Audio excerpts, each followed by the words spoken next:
Your floor. Вітаю вас. Мене звати Дел Лой Хансен. I am grateful to meet with you tonight, my brothers and sisters in Ukraine. Мені дуже приємно вітати всіх вас, моїх братів і сестер в Україні.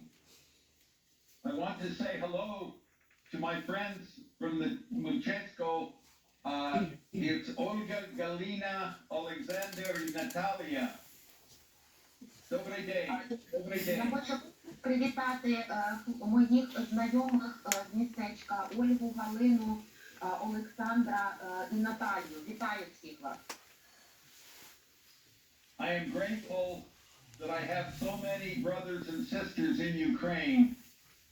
I want to meet each one, and I want to hear their story of suffering and pain, and let them know that someone cares about caring for them.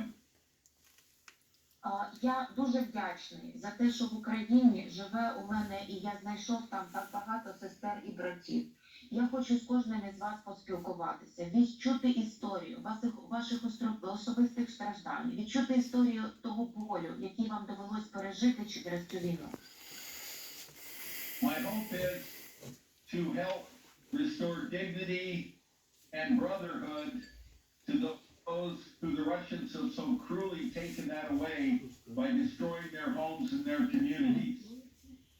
Я дуже хочу, і знову таки, моя найбільша амбіція – це допомогти тим людям, у яких Росія забрала життя, у яких Росія забрала домівки, у яких Росія забрала їхню нову батьківщину, відновити їхню гідність, створити для них умови, для того, щоб вони могли думати і дбати про своє майбутнє. I believe that God has asked me to be a good Samaritan to my wounded Ukrainian brothers and sisters. And I have come as a good Samaritan with my heart full to help my Ukrainian brothers and sisters. And I'm grateful that you have given me a welcome in your village to care for these people.